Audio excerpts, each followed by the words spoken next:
So a couple months ago, we did a shoot up in Big Bear where we tried to make Japanese iced coffee using an Aeropress and snow instead of the ice that you would usually use. And basically, if you haven't seen it yet, everything went wrong that could have gone wrong. The water cooled down way too much. The filter, the pre-wet filter, actually froze.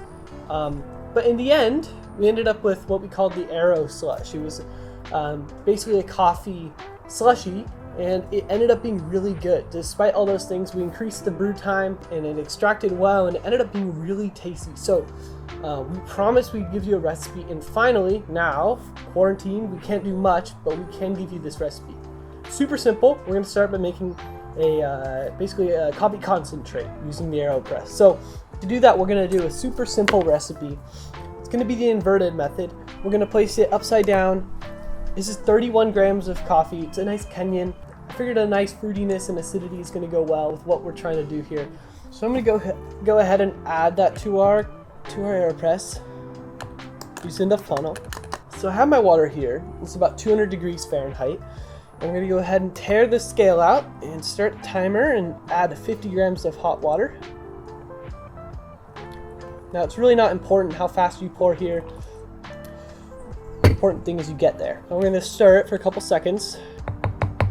Once you're done there, we're going to wait until the timer reaches 30 seconds.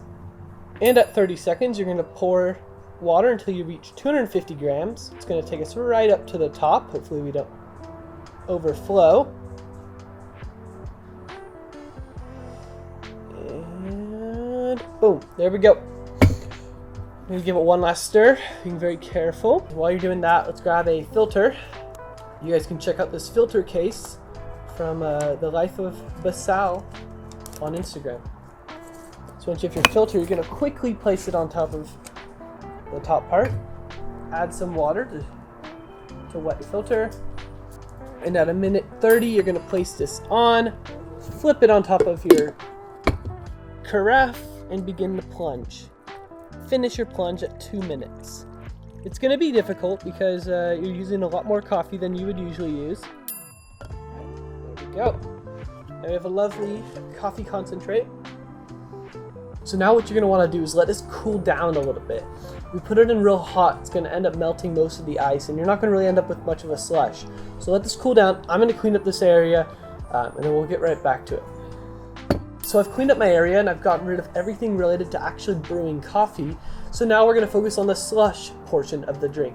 I've also grabbed some ice, and you're going to need that. So what we're going to do is we're going to weigh out the same amount of ice as you have coffee concentrate, because this is a 1-to-2 ratio. So what I'm going to do is I'm going to measure 250-ish grams of ice. It doesn't have to be incredibly specific, but as close as you can.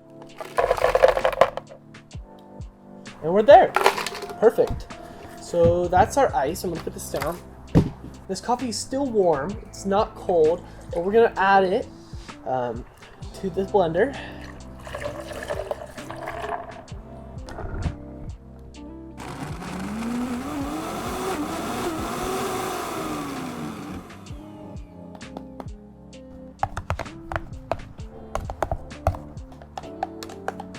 And what I really like about this method of putting it in a blender is it almost whips the coffee. And it has a similar texture to when you get like a nitro cold brew and that micro foam. It's got a very similar texture. And so you'll see that it's white. It's very white and it almost looks milky, but there's no milk in this. What you'll notice is that the ice can get kind of dry as the coffee sinks to the bottom. So what we're gonna do is swirl this up. Just pour a little bit on top. How nice is that? And what you can even do if you want to go a step further, make this a mocha Aeroslush. Just drizzle a little chocolate on top. Give it a quick little taste. And there you have it. Aeroslush quarantine style.